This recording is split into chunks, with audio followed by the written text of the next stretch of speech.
இன்னைக்கு 10வது வசனத்தை நம்ம வாசிக்க போறோம். வாசிக்க மறுபடியும். யாபேஸ் இஸ்ரவேலின் தேவனை நோக்கி. போதும், இன்னைக்கு அந்த ஒரு வார்த்தை தான் இன்னைக்கு தியானிக்க போகிறோம். நமக்கு நேரம் இல்லாதபடியினால இந்த யாபேஸினுடைய வாழ்க்கை குறித்து போன முதல் வாரத்தில் என்ன பண்ணிட்டோம் பார்த்தோம். யாபேஸ் எப்படி பிறந்தான்? ஆமா, துக்கம் என்கிற ஒரு நிலைமையில அவன் பிறந்ததுனால அவனுக்கு யாபேஸ் என்ற பெயரை வச்சான். அப்ப யாபேஸ் என்றாலே என்ன அர்த்தம்? துக்கம் இல்லையா? அந்த துக்கம் உள்ள மகனை தான் ஆண்டோட வசனம் சொல்லுது, யாபேஸ் சகோதரருக்குள்ள கனம் பெற்றவனாயிருந்தான். அவனை கர்த்தர் கனத்துக்குரியவனாய் மாற்றினார் என்பதை போன வாரத்துக்கு முதல் வாரம் கர்த்தரோட வார்த்தைகளில் நம்ம கேட்டோம். அப்ப இன்னைக்கு இந்த யாபேஸின் ஜபத்தை பற்றி பார்க்கணும். சரியா? யாபேஸின் ஜபம். யாபேஸ் எப்படி அவன் கனம் பெற்றவனாய் அவன் மாறினா, அவன் எப்படி ஆண்டவரை ஜெபித்தான் என்பதை அதில் 5 காரியங்கள் சொல்லப்பட்டிருக்கு. அந்த வசனத்துல சொல்லுது, யாபேஸ் இஸ்ரவேலின் தேவனை நோக்கி, தேவரீர் என்னை ஆசீர்வதித்து என் எல்லையை பெரிதாக்கி உமது கரம் என்னோடு இருந்து தீங்கு என்னை துக்கப்படுத்தாதபடிக்கு அதற்கு என்னை விலைக்கு காத்தருளும் என்று வேண்டிக் கொண்டான். அவன் வேண்டிக் கொண்டதை தேவன் அருளினார். கர்த்தருக்கு மகிமை உண்டாகட்டும். யாபேஸ் வேண்டிக் கொண்டதை ஆண்டவர் என்ன பண்ணாரு? ஆமாம், அருளினார் என்று சொல்லப்பட்டிருக்கிறது. கர்த்தருக்கு ஸ்தோத்திரம். யாபேஸினுடைய ஜபத்தினுடைய 5 விதமாக அவன் ஆண்டவரிடத்துல ஜெபிக்கிறான். அது ஒண்ணுதான் எனக்கு ஃபர்ஸ்ட் பார்க்க போறோம். என்ன ஜெபிக்கிறான்? யாபேஸ் இஸ்ரவேலின் தேவனை நோக்கி. அவனுக்கு தெரிந்தது யார்கிட்ட ஜெபிக்கணும். யாருக்கு தெரிஞ்சது? யார்கிட்ட ஜெபிக்கன்றது யாருக்கு தெரிஞ்சது? ஆனா யாபேஸ் வாழ்ந்த காலங்களில் பார்த்தீங்கன்னா இஸ்ரவேல் ஜனங்கள் ஆண்டவராகிய தேவனை விட்டு விலகி பலவிதமான தேவன் அருவருக்கிற தெய்வங்களை வணங்கி கொண்டு வந்தார். சரித்திரத்தில் அதை நம்ம பார்க்கணும் இல்லையா? அந்த யாபேஸ் யார்கிட்ட ஜெபிக்கணும், யார் உயிருள்ளவர், யார் ஜபத்தை கேட்கிறவர் என்பதை யாபேஸ் அறிந்திருந்தபடினாலே அத்தனை பேர்கள் இஸ்ரவேல் ஜனங்களில் பல ராஜாக்கள் பல மக்கள் வித்தியாசமான வழிபாடுகளை செய்திருந்த போதிலும் இந்த யாபேஸ் தேவனாகிய இஸ்ரவேலின் தேவனை நோக்கி. 65ஆம் சங்கீதம் 2ஆம் வசனம் சொல்லுகிறது, ஜபத்தை கேட்கிறவரே. நம்ம ஆண்டவர் யாரு? ஜபத்தை கேட்கிறவரே. மாம்சமான யாவரும் உம்மிடத்தில் வருவார்கள். யாரிடத்தில் வருவார்கள்? ஜபத்தை கேட்கிற தேவனிடத்தில் தான் வர வேண்டும் என்பதை அந்த யாபேஸ் அறிந்திருந்தான். ஹல்லேலூயா. எல்லா இடத்திலையும் ஆண்டவர் இல்லைங்க. நல்லா சொல்ல கேட்பான். ஆண்டவர் தூழலையும் இருப்பார், துரும்பனையும் இருப்பார். தூழலின் துரும்பனை ஆண்டவர் என்ன இல்லை. இந்த ஆண்டவர் தூழலின் துரும்பலை வாசம் பண்ண மாட்டாரு, நம்முடைய இருதயத்தில் அவர் வாசம் பண்ணுவார். இல்லையா? சொல்லுங்க, கை கொடுத்து சொல்லுங்க, ஆண்டவர் நம்ம இருதயத்தில் வாசம் பண்ணுகிறார். அல்லேலூயா. அடுத்த ஆண்டவர் எங்க வாசம் பண்ணுகிறார்? நம்ம நடுவில் ஆண்டவர் வாசம் பண்ணுகிறார். அல்லேலூயா. அப்ப நீங்களும் நானும் யாரிடத்துல ஜெபிக்க போறோம் என்பதை என்ன செய்யணும்? நல்லா தெரிஞ்சிருக்கணும். எரேமியாவின் புத்தகம் 33வது அதிகாரம் 3வது வசனம் இவ்விதமாக சொல்லுகிறது. வாசியுங்கள். எரேமியா 33:3. என்னை நோக்கி கூப்பிடு. சரி, என்னை நோக்கி கூப்பிடு. ஆண்டவர் என்ன சொல்றாரு? யாரை நோக்கி கூப்பிடுறாரு? கூப்பிடுன்னு சொல்றாரு. ஆண்டவரை யாரை நோக்கி கூப்பிடுமா? நம்ம தேவைகள், நம்ம பிரச்சனைகள், நம்ம எதிர்பார்ப்புகள், நம்ம விடுதலை, நம்ம ஆசீர்வாதங்களுக்காக ஆண்டவரை மாத்திர நோக்கி கூப்பிடணும். எத்தனை பேர் எப்படி கூப்பிடுறீங்க? எத்தனை பேர் எப்படி கூப்பிட்டு இருக்கீங்க? எத்தனை பேர் கூப்பிட முயற்சி எடுக்கிறீங்க? என்னை நோக்கி கூப்பிடு, அப்பொழுது நீ அறியாததும் நான் உனக்கு உத்தரவு. பதில் யாரு கொடுக்கிற? வேதம் சொல்லுகிறது. என்ன செய்யணுமா? கர்த்தரை நோக்கி கூப்பிடு, அவர் உனக்கு என்ன செய்வாராம்? எத்தனை பேர் நம்புறீங்க? ஆண்டவர் என்னோடு பேசு, ஆண்டவர் என்னோடு பேசு, ஆண்டவர் என்னோடு பேசு. ஹல்லேலூயா, ஹல்லேலூயா. வசனம் சொல்லுது, நீ என்னை நோக்கி கூப்பிடு, நான் உனக்கு உத்தரவு அருளுதி, நீ அறியாததும் எட்டாததுமான பெரிய காரியங்களை உனக்கு நான் குடும்பத்தை குறித்து ஆண்டவர் அறிவிப்பார், பிள்ளைகளை குறித்து ஆண்டவர் அறிவிப்பார், வேலைகளை குறித்து ஆண்டவர் அறிவிப்பார், எதிர்காலத்தை குறித்து ஆண்டவர் அறிவிப்பார். உனக்கு வர வேண்டிய அத்தனை காரியங்களை குறித்து உனக்கு வெளிப்படுத்தி சொல்லுகிற ஆண்டவரை தான் நீ தேடிக்கொண்டிருக்கிறபடியினாலே, அதை அறிந்திருந்தபடியினாலே அவன் இஸ்ரவேலின் தேவனை நோக்கி. பாடலோட 2 அடிப்பை நம்ம கேட்கணும். Praise God.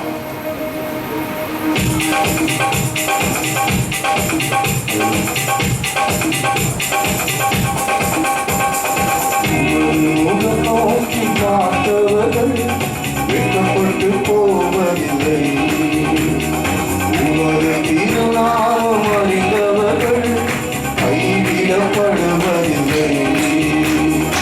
உமது முகம் நோக்கி பார்த்தவர்கள் வெட்கப்பட்டு போவதில்லை, உமது திருநாமம் அறிந்தவர்கள் கைவிடப்படுவதில்லை. நம்பினோரை மறப்பதில்லை, உம்மை தேடி வந்தோரை வெறுப்பதில்லை. நம்பினோரை மறப்பதில்லை, உம்மை தேடி வந்தோரை வெறுப்பதில்லை. உமது முகம் நோக்கி பார்த்தவர்கள் வெட்கப்பட்டு போவதில்லை, உமது திருநாமம் அறிந்தவர்கள் கைவிடப்படுவதில்லை. உடைந்த பாத்திரம் என்று நீர் எவரையும் கழுவுவதில்லை, உடைந்த பாத்திரம் என்று நீர் எவரையும் கழுவுவதில்லை. ஒன்றுக்கும் உதவாதோர் என்று நீர் எவரையும் சொல்லுவதில்லை, ஒன்றுக்கும் உதவாதோர் என்று நீர் எவரையும் சொல்லுவதில்லை. இயேசுமகனாக எங்கள் தேவா, இரக்கத்தின் சிகரம் நீரே. இயேசுமகனாக எங்கள் தேசா, இரக்கத்தின் சிகரம் நீரே. ஹல்லேலூயா, ஹல்லேலூயா. பாட்டு எத்தனை பேருக்கு தெரியும்? என்ன தவிர எல்லாருக்கும் தெரியும். சரியா? அழகா பாட்டு பாடினது யாரு? ரீகன் கோமஸ். இல்ல, ரீகன் கோமஸ். அந்த தேவ மனிதரை பார்த்தீங்கன்னா வீல் சேர்ல தான் எல்லாருக்கும் தெரிஞ்சு பாருங்க. ஆமாமா, ஆனா நமக்கு அந்த அனுபவம் இல்லை. ஒரு வீல் சேர்ல வந்திருக்கிறவரு பாடுறாரு, உமது முகம் நோக்கி பார்த்தவர்கள். நம்ம என்ன சொல்றோம்? அவர் எனக்கு தரல, நான் வரமாட்டேன். என்ன சொல்றேன்? அவர்கிட்ட கேட்டேன், தரல, நான் என்ன செய்ய மாட்டேன். சிலர் சொல்லுவாங்க, நான் மறுபடியும் பீடி இருக்க போறேன். நீ போ, யாருக்கு நட்டம்? மறுபடியும் தண்ணி அடிக்க போறேன், யாருக்கு நட்டம்? யாருக்கு நட்டம்? சிலர் இந்த பாக்கெல்லாம் விடவே மாட்டாங்க. சிலர் இந்த கோயிலெல்லாம் அந்த மிட்டாய் வச்சிருக்க மாதிரி ஒதுக்கி வைப்பாங்க. கேன்சர் வரும்போது தானே எனக்கு தெரியும். அது வரைக்கும் எனக்கு தெரியாது. கேன்சர் வந்தா தெரியுமா? தெரியாது. தெரியும். சரியா? புகை பிடிச்ச நுரையீரல் போச்சு. அத செய்தி பாஸ்டருக்கு தான் வரும். பாஸ்டர் நுரையீரல் போச்சு. ஆனா அந்த தெய்வ மனிதன் 2 காலம் ஊனம். நான் அவரை நேரடியா பார்த்ததில்ல, பட் இங்க வந்திருக்கு, எழில் நகருக்கெல்லாம் வந்திருக்கிறாரு. நேரடியா பார்த்ததில்ல, பட் நான் இந்த பிரசங்கத்தை ரெடி பண்ணிட்டு இருக்கும்போது, நேரத்தைக்கு தான் என்னுடைய ரூம்ல இந்த ஜபம்லாம் முடிச்சு சாயங்காலம் ரூம்ல போய் உட்கார்ந்து இருக்கும் போது, யாபேசுடைய ஜபம் இஸ்ரவேலின் தேவனை நோக்கி சொல்லும் போது மைண்ட்ல ஓடி வந்துச்சு, அவரை நோக்கி பார்த்தவர்கள் வெட்கப்பட்டு போவது. யாபேசுக்கு அர்த்தம் இல்லாமலே அம்மா போட்டான். என்ன பேரு? துக்கம். துக்கம். ஆனா யாவே இஸ்ரவேலின் தேவனை நோக்கி பார்த்து பார்த்து பார்த்து பார்த்து அவனுடைய பெயருடைய சூழ்நிலையே மாற்றினான். அல்லேலூயா சொல்லுங்க, அல்லேலூயா சொல்லுங்க, அல்லேலூயா சொல்லுங்க. ஆண்டவரை நோக்கி பார்த்தோட முகம் என்ன செய்யாது? பக்கத்துல கை கொடுத்து உற்சாகப்படுத்துங்க. உங்களை ஆண்டவர் வெட்கப்பட விட மாட்டார். எத்தனையோ சூழ்நிலை வெட்கம் வந்த மாதிரி இருக்கா? எத்தனையோ நிலைமையில நான் வெட்கப்பட்டேன்னு நினைக்கிறீங்களா? ஆண்டவர் சொல்றாரு, நீங்க அவரை நோக்கி பார்த்தீங்கன்னா கர்த்தர் ஒரு நாள் உங்களை வெட்கப்படுத்த மாட்டார். ஒருவேளை எங்க பிரசங்கத்தை கேட்டு வீட்டுல போனீங்கன்னா வீட்டுக்காரங்களோ சொந்தங்களோ மற்றவங்களோ நம்ம குத்திட்டே இருப்பான். அங்க போய் என்ன தெரியுங்க, இல்லை அப்படித்தானே இருக்கிறாப்பா, எப்படிதான் இருக்க நீ சொல்ற இல்ல, நான் அப்படியே இருந்தாலும் எனக்குள்ள ஆண்டவர் என்னை உருவாக்கி என்னை தகுதிப்படுத்தி என்னை ஆசீர்வாதங்களுக்கு நேராக இவர் நடத்தி கொண்டு இருக்கிறாருன்னு விசுவாசத்தோடு நீ சொல்ற. ஹல்லேலூயா, ஹல்லேலூயா. யாவேஸ் இஸ்ரவேலின் தேவனை நோக்கி, அவன் இஸ்ரவேலின் தேவனை நோக்கி அப்படின்னு சொன்னான்னு சொன்னா நமக்கு எல்லாருக்கும் தெரியும் யாக்கோபு எத்தனாயிருந்தான். யாக்கோபு எப்படி இருந்தான்? எத்தனாயிருந்தான். எத்தனை அர்த்தம்? ஏமாத்துக்காரன். யாரெல்லாம் ஏமாத்தனா? யாரெல்லாம் ஏமாத்தனா? முதல்ல யாரை ஏமாத்தனா? அண்ணனை ஏமாத்தனா. வயிற்றங்கூட கொடுத்து சேஷ்ட புத்திரப்பா, மூத்த பிள்ளைக்கு 2 பங்கு. இப்பெல்லாம் அப்படி கிடையாது. ஆமா, அனரம் போய் சண்டை போடாதீங்க, நான் மூத்த பிள்ளை எனக்கு 2 பங்கு, அதெல்லாம் நான் அந்த காலங்கள். அப்ப அந்த பாகத்தை யாக வினவிட்டான். 1 நேர கஞ்சியை கொடுத்து வாங்கிட்டான் முதல்ல. 2வது அப்பாட்ட நல்ல அப்பாவுக்கு அம்மாவுக்கு வீட்டில் சமைக்கிறவங்க அப்பாவுக்கு என்னதான் சமைச்சாலும் இந்த கவுச்சி சிலர் சொல்லுவாங்க பாரு, வாயெல்லாம் செத்து போச்சு, அந்த வாய் அங்கே தானே இருக்கு. சிலர் சொல்லுவாங்க இன்னைக்கு அதை சாப்பிட்டுதான், இன்னைக்கு என்ன செய்யணும், இன்னைக்கு சாப்பிட்டுதான் ஆகணும். வாரமெல்லாம் சாப்பிட்டு எனக்கு என்ன ஆயிடுச்சு, செத்து போச்சு. இதே போலதான் ஈசாக்கு நினைச்சான், அவனுக்கு வீட்டுல சாப்பிட்டு வாய் சரியில்லை. இப்ப என்ன சொல்றான், மகனை கூப்பிட்டு சொல்றேன், அப்பா நீ வனத்துல போய் என்ன செய், நல்ல மிருகங்களை வேட்டையாடி நல்லா சமைச்சு கொண்டு வா. ஏசா நல்லா சமைக்கிறவன் நினைக்கணும் இல்லையா? இவன் சமைச்சு போய் வந்து பாத்தீங்கன்னா அவன் வர்றதுக்குள்ள யாக்கோபு அம்மா என்ன செய்யறாங்க, இந்த குடும்பத்துல வரும்போது நிறைய காரியங்கள் அதுல வரும். அப்பா ஒருத்தர் மேல அன்பா இருப்பாரு, அம்மா இன்னொருத்தர் மேல பிள்ளை இன்னொரு பிள்ளை. நான் சொல்றேன் எல்லா பிள்ளைகளும் மேல அப்பா அம்மா ஒண்ணு போல இருக்கும். குடும்பத்திலே பகையை உண்டாக்குறது யாரு? அப்பா அம்மா தான். பிள்ளைகளை கம்பேர் பண்ணி பேசப்பாரு. பிள்ளைகளை என்ன செய்யக்கூடாது, நீ என்ன அவன் எப்படி படிக்கிறான் பாரு, நீ என்ன அவன் எப்படி கீழ்படிக்கிறான், அவனுக்கு தெரியும் நான் கீழ்படிய மாட்டேன், அப்படியே போறாம்மா. இப்படியே அம்மா யாக்கோபின் மேல சிநேகமா இருந்தா, அப்பா ஏசாவின் மேல சிநேகமா இருந்தான். இவன் வேட்டையாடி வர்றதுக்குள்ள எப்படி ஏமாத்தினா பாத்தீங்களா? இவன் உடம்பெல்லாம் ரோமம் இருக்கும், ஒரு ஆட்டு தோல் அந்த அளவுக்கு ஈசாவுக்கு உணர்வு இல்லை. சாப்பாட்டு மேல உள்ள மோகம், சாப்பாட்டு மேல உள்ள மோகத்தினால வந்திருக்கிறது அவன் ஈசாக்க மன்னிக்கணும் ஏசாவை யாக்கோபுன்னு கூட என்ன செய்யல, கண்ணு மறைச்சு போச்சு. சாப்பாட்டு அந்த கறியினுடைய வாசனை, கறியினுடைய வாசனை இவனுக்கு கண்ணு மறைஞ்சிச்சு. இவன் என்ன பண்ணிட்டான், தடவி பார்த்துட்டு சாப்பிட்டுட்டு என்ன பண்ணிட்டான், ஆசீர்வதிச்சுட்டான். இப்போ 2 முறை அவன் ஏமாத்திட்டு என்ன பண்ணிட்டான், இப்போ வீட்டில் இருக்க முடியல, வீட்டை விட்டு போறான். ஒரு தடியோடு கொண்டு போய் அந்த ஆத்தை கடந்து மாமனார் வீட்டுக்கு போறான். சரியா? மாமனார் வீட்டுக்கு போய் மாமனார் ஏமாத்திட்டாலும் அது அடுத்த பிரச்சனை. நான் போன வாரம் உங்களுக்கு சொன்னேன், அவனுக்கு கண்ணுல பிரியப்பட்டது யாரு, கண்ணுக்கு பிரியமானவள் யாரு, உங்க கண்ணுக்கு பிரியமானது யாரு? யாக்கோவுடைய கண்ணுக்கு லேயாள் பிரியப்படல. ஏன்னா லேயாளோட கண்ணு கூச்சம் பாரு. ராகேல் வெகு அழகுள்ளவன், வெறு அழகுள்ளவன். இந்த யாக்கோவுடைய பார்வை யார் மேல விழுந்துச்சு, ராகேல் மேல விழுந்துச்சு. ராகேலுக்காக 20 வருஷம் வேலை. ஆமென் சொல்லுங்க. நான் சொல்றேன், கர்த்தர் ஏற்படுத்தி கொடுக்கிற துணைக்காக காத்திருந்து பெற்றுக்கொள். ஏன் பார்த்து போனேன்னா 20 வருஷம் கஷ்டப்படும். போன வாரம் போய் சொல்லிட்டேன் நினைக்கிறேன், எத்தனை வருஷம் கஷ்டப்படணும். இப்ப சொல்றாங்க பாஸ்டர் நாங்களே இப்படிதான் கஷ்டப்படணும், நாங்களும் போய் என்ன பண்றோம், கஷ்டப்படுறியோ? நான் தான் சொல்லிட்டேன், கஷ்டம் என்பது எல்லாருக்கும் உண்டு. அல்லேலூயா சொல்லுங்க, அல்லேலூயா சொல்லுங்க. இப்ப போறான், இப்ப கல்யாணம் பண்ணிட்டான், பிள்ளைகள் பண்ணச்சு. இப்ப மறுபடியும் என்ன பண்றான், வரும் கையாய் போன யாக்கோபு அந்த ஆத்தை கடந்து எல்லாவற்றையும் கொண்டு வந்து வரும்போது இவன் 2 பரிவாரங்களோடு வரான். ஆமென் சொல்லுங்க, ஆமென் சொல்லுங்க. வறுமையாய் போனவன், ஒரு ஆதரவற்று போனவன், வீட்டை விட்டு ஓடி போனவன் இருக்க முடியாமல் பயந்துட்டு ஓடி போனவன் இப்ப பெரிய ஒரு பரிவாரங்களோடு அவன் இங்க வரான். மறுபடியும் அவன் ஆற்ற கிடக்கிற தூரத்துல வரும்போது செய்தி வருது, ஏசா 400 பேரோடு யாக்கோபை சந்திக்க வரான். இவன் நினைச்சான் ஏசா நம்மளை கொன்னுருவான், ஏசா நம்மளை என்ன செஞ்சிருவான், கொன்னுருவான் சொல்லி வேதம் சொல்லுது. இவன் யாக்கோபு எல்லாத்தையும் அக்கறைப்படுத்துறான். ஆமென் சொல்லுங்க.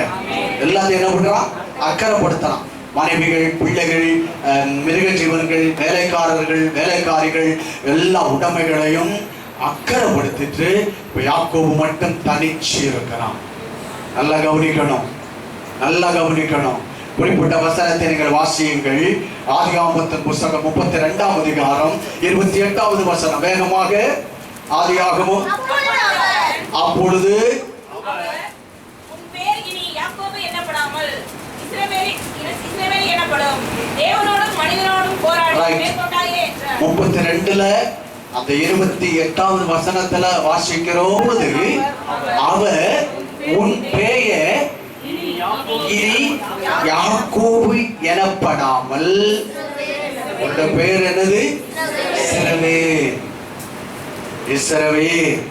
அதுக்கு முன்ன பாத்தீங்கன்னா ஆண்டவருக்கும் அவனுக்கும் ஒரு பெரிய போராட்டம் நடக்கிறது, ஒரு பெரிய போராட்டம் நடக்கிறது.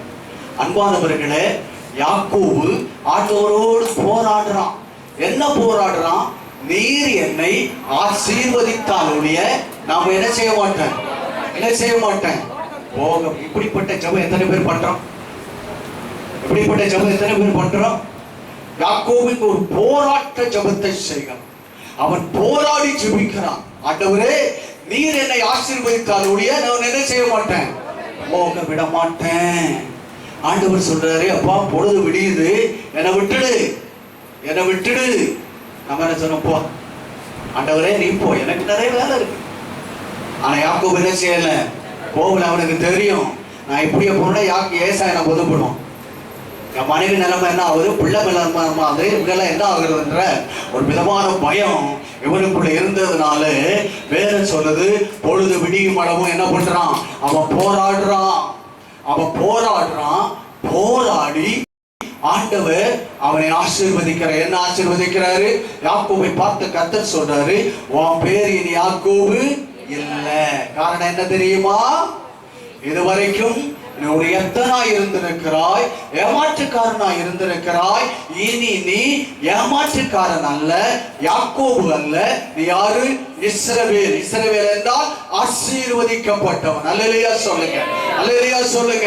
நீ ஆசீர்வதிக்கப்பட்டவன் சொல்லி கர்த்தர் அவனை ஆசீர்வதித்தனாலே இந்த யாபேஸ் இஸ்ரவேலின் தேவனை நோக்கி பார்க்கிறான். யார் அந்த இஸ்ரவேலின் தேவன்? அன்றைக்கு யாக்கோபுடைய வாழ்க்கையை மாற்றி யாக்கோபை ஆசீர்வதித்து அவனுடைய பெயரை மாற்றின அந்த ஆண்டவராகிய தேவன் அவர் இஸ்ரவேலின் தேவனாக இருக்கிறபடியாலே இந்த யாபேஸ் அந்த இஸ்ரவேலின் தேவனை நோக்கி பார்க்கிறான். ஹல்லேலூயா, ஹல்லேலூயா, ஹல்லேலூயா. நம்முடைய கண்கள் யாரை நோக்கி பார்க்க வேண்டும்? எல்லா சூழ்நிலைகளிலும் மற்றவர்களை குறை சொல்லாதீங்க, குடும்பத்தில் உள்ளவர்களை குறை சொல்லாதீங்க. உங்களையும் உங்க குடும்பத்தையும் ஆசீர்வதிக்கிற ஒரு ஆண்டவர் உண்டு. உங்க கண்கள் அவரையே நோக்கி பார்க்க வேண்டும். ஒரு அல்லேலூயா சொல்லுங்களா, ஒரு அல்லேலூயா சொல்லுங்க, ஒரு அல்லேலூயா சொல்லுங்க. தாவீது நம்ம எல்லாருக்கும் தெரியும். தாவீதோட கண்ணு எப்பவும் யாரை பார்த்துட்டு தெரியுமா, யாரை பார்த்துட்டு தெரியுமா, ஆண்டவரையே நோக்கி பார்த்துச்சு. அவன் யாரையும் பார்க்கலைங்க, அவன் யாரையும் பார்க்கல. நம்மளோட கண்கள் எப்பவும் யாரை பார்க்கணும்? நான் உங்களுக்கு சொல்றேன், நீங்க ஒரு தீர்மானம் பண்ணி ஒரு குறிப்பிட்ட நாள் வச்சு எல்லாத்துக்கும் முட்டி போட்டு எல்லாரும் உட்கார்ந்து ஆண்டவரை நோக்கி பார்த்து ஒரு போராடி ஜெபம் பண்ணுங்க. அந்த போராட்டமான ஜெபம் உங்களுடைய பெயருடைய சூழ்நிலையே அந்த ஜெபம் மாற்றும். அல்லேலூயா சொல்லுங்க. யாபேஸ் எப்படி ஜெபித்திருப்பான்? இஸ்ரவேலின் தேவனை நோக்கி அவன் கண்ணீர் விட்டிருப்பான். ஆண்டவரே, நான் துக்கத்தின் மகன் என்கிறார்களே, என்னுடைய அம்மா என்னை துக்கமாக பெற்றெடுத்தார்களே அப்படின்னு சொல்லி அவன் ஆண்டவரை நோக்கி பார்த்து அவன் வேண்டுதல் செய்கிறான். கண்ணீரின் வாழ்க்கையை கனமுள்ள வாழ்க்கையாக மாற்றினது யாபேசின் ஜெபம். அல்லேலூயா சொல்லுங்க. வாழ்க்கையில கண்ணீரோடு இருக்கிறீங்களா? வேதனையோடு இருக்கிறீர்களா? நான் உங்களை தைரியப்படுத்துகிறேன். ஆண்டவருக்கு முன்னால உட்கார்ந்து என்ன செய்? நீ ஆண்டவரை நோக்கி கண்ணீரோடு ஜெபம். கண்ணீரின் வாழ்க்கையை கனமுள்ள வாழ்க்கையாய் மாற்றினது எது? எது? அப்பாவோ அம்மாவோ அண்ணனோ தம்பியோ அக்காவோ தங்கச்சியோ சொந்தங்களோ அல்ல. ஆண்டவர் அந்த கண்ணீரின் வாழ்க்கையை ஜெயமுள்ள வாழ்க்கையாய் கர்த்தர் மாற்றும். அல்லேலூயா சொல்லுங்க. எத்தனை பேர் ஆண்டவர்கிட்ட கண்ணீர் விடுறீங்க? சிலர் மற்றவங்கள்ட்ட கண்ணீர் விடுவாங்க. பாரு அவன் அப்படியெல்லாம். நான் சொல்றேன், உன் கண்ணீர் யார்கிட்ட போட்டு? யார்கிட்ட போட்டு? ஆண்டவர்கிட்ட போட்டு. தாவீது சொல்ற, அவர் நோக்கி பார்த்தத சொல்றான், நான் இளைஞனா இருந்தேன், எனக்கு 30 வயது உள்ளவனுமான நீதிமான் கைவிடப்பட்டதையும் அவன் சந்ததி அப்பத்துக்கு இறந்து தெரிந்ததையும். எத்தனை ஒரு விசுவாசம், எத்தனை ஒரு விசுவாசம். நீ கர்த்தரிடத்துல உண்மையாய் அழுது போராடி ஜெபம் பண்ணி பாரு. உன்னையும் என் ஆண்டவர் கைவிட மாட்டார், உன் சந்ததிகளையும் என் ஆண்டவர் கைவிட மாட்டார். ஹல்லேலூயா. ஆண்டவருடைய ஆசீர்வாதம் ஒரு சந்ததியோடு முடிகிறது இல்லைங்க, முடிகிறது இல்ல. வாழையடி வாழையாக, வாழையடி வாழையாக உங்களுடைய ஆசீர்வாதங்கள் உங்களுடைய சந்ததிகளை அது தொடர்ந்து கொண்டு வரும் என்பதில் எந்த விதமான சந்தேகமும் இல்லை. தேவனுடைய பிள்ளையை நோக்கி பார்க்க வேண்டிய இடம் ஆண்டவராகிய இயேசு ஒருவர் மாத்திரமே, இஸ்ரவேலின் தேவன் ஒருவர் மாத்திரமே. அல்லேலூயா சொல்லுங்களா? அல்லேலூயா சொல்லுங்க. அல்லேலூயா சொல்லுங்க. இன்னைக்கு நான் உங்களுக்கு சொல்றேன், இன்னொரு பாட்டுடைய ஒரு பல்லவியோடு இன்னைக்கு உள்ள செய்தியை முடிக்கிறேன். பள்ளமா? அல்லேலூயா. கர்த்தரை பார்த்து சொல்லுவோம், ஆண்டவரே நீர் எனக்கு இருக்கிறீங்க. சொல்லுங்க, என் புருஷனுக்கு இருக்கிறீங்க, என் பிள்ளைக்கு இருக்கிறீங்க, என் எதிர்காலத்துக்கு இருக்கிறீங்க, என் கடனை நீங்க இருக்கிறீங்க, என்னோட வேலையில இருக்கிறீங்க, என் சுகத்துல இருக்கிறீங்க, என்னோட எல்லா காரியத்திலும் யாருக்கு இருக்கிற? இருக்காரா? இருக்காரா? பக்கத்துல கை கொடுத்து சொல்லுங்க, நமக்கு ஒருவர் இருக்கிறான். உங்க வீட்டில் உள்ள ரட்சிக்கப்பட்டிருக்க கர்த்தர் நமக்கு ஒருவர் இருக்கிறார். பக்கத்துல கை கொடுங்க, நான் இறங்கி வர வேண்டாம், நீங்க கை கொடுங்க. நமக்கு ஒருவர் இருக்கிறார். கரங்களை உயர்த்தி அல்லேலூயா சொல்லுங்க. சத்தமா சத்தமா சொல்லுங்க. சத்தமா சொல்லுங்க. சத்தமா சொல்லுங்க. கிருபை தருவாராக, கிருபை தருவாராக. நமக்கு ஒருவர் இருக்கிறார், நம்மை விசாரிக்க துடிக்கிறார். உன்னையும் என்னையும் யாரு நேசிக்கிற? உலகத்துல ஒருத்தர் நம்மளை அனாதன்னு தூக்கி போடலாம். கர்த்தருடைய பிள்ளைகளை நம்மள தகுதி இல்லைன்னு நினைக்க தள்ளலாம். உன்னையும் என்னையும் புறக்கணித்து தள்ளலாம். ஆனா உன்னையும் என்னை நேசிக்கிற ஒரு தகப்பன், ஒரு தேவாதி தேவன், இஸ்ரவேலின் தேவன் உண்டு. அவரை நோக்கி பார்த்து நாம் பாடி கர்த்தருடைய சமூகத்தில் நம்மை ஒப்பு கொடுக்கலாம்.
சொல்லுகிறான், நீர் என்னை ஆசீர்வதித்தால் ஒழிய நான் உம்மை போக விட.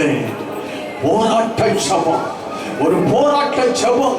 அவன் ஆண்டவரோடு போராடி, ஆண்டவர் சொல்லுகிறார், என்னை விடு, நான் போகிறேன் சொல்லுகிறான். நம்மை போக விட மாட்டேன். ஆண்டவர் அவனுக்கு ஆசீர்வாதத்தை கொடுக்கிறாரு. இனி உன் பேரை நான் மாத்துறேன், உன் சூழ்நிலையை மாத்துறேன், உன் தரித்திரத்தை மாத்துறேன், உன் கண்ணீரை நான் துடைக்கிறேன், உன் வேதனையை மாற்றுகிறேன், உன் துக்கத்தை மாற்றுகிறேன், உன் சஞ்சலத்தை மாற்றுகிறேன். இனி நீ யாக்கோபு அல்ல, நீ இஸ்ரவேல், ஆசீர்வதிக்கப்பட்டவன். ஆண்டவரை நோக்கி நீங்கள் நானும் பார்க்கும்போது நம்முடைய கண்ணீர் உள்ள வாழ்க்கையை, வேதனை உள்ள வாழ்க்கையை, புலம்புகிற வாழ்க்கையை, அங்கலாய்க்கிற வாழ்க்கையை, தடுமாறுகிற வாழ்க்கையை ஓ தேவன் கனமுள்ள வாழ்க்கையாய் மாற்றுவதற்கு அந்த ஆண்டவரை நோக்கி பார்ப்போம். அந்த ஆண்டவர் நமக்கு வேண்டிய எத்தனை காரியங்களிலும் நம்மை நடத்துகிற கர்த்தர். எங்களுடைய ஜெபங்களை கேட்டு கிரியை செய்வதற்காக ஸ்தோத்திரம். ஆண்டவரே, துக்கங்கள் சந்தோஷமாய் மாறட்டும். எங்களை விசாரிக்கிற ஒரு தகப்பன் உண்டு, எங்களுக்கு ஒருவர் உண்டு ஆண்டவரே, எங்களுக்கு ஒருவர் உண்டப்பா. ஒருவேளை இந்த பூமியிலே புறக்கணிக்கப்பட்டவர்கள் நிலைமையில இருந்தாலும் ஆண்டவர் எங்களோடு இருக்கிறதற்காக ஸ்தோத்திரம். நோக்கி பார்க்கக்கூடிய அந்த கிருபைகளை எங்களுக்கு தார், அந்த எண்ணங்களை கர்த்தர்களுக்கு தாரும், அந்த பலனை தைரியத்தை கர்த்தர்களுக்கு தாரும். ரவிதமாய் நடத்துகிறதுக்காக ஸ்தோத்திரம். இயேசு கிறிஸ்துவின் நாமத்தில் வேண்டுகிறோம் நல்ல பிதா, ஆமென். கர்த்தர் கொடுத்த வார்த்தைகளை கரங்களை தட்டி கர்த்தரை மகிமைப்படுத்தலாம். ஜெப உதவிக்கு போதகர் A.G. பால், பிலதெல்பியா பரிசுத்த சபை, சுப்பிரமணியபுரம், திருச்சி. அலைபேசி எண் 9244605832. போதகர் P. ஞானதாஸ், பிலதெல்பியா பரிசுத்த சபை, குமரேசபுரம், திருச்சி. அலைபேசி எண் 9345104097. ஆண்டவராகிய இயேசு கிறிஸ்து தாமே உங்களை ஆசீர்வதிப்பாராக. நமது சேனலை சப்ஸ்கிரைப் செய்ய மறக்காதீங்க.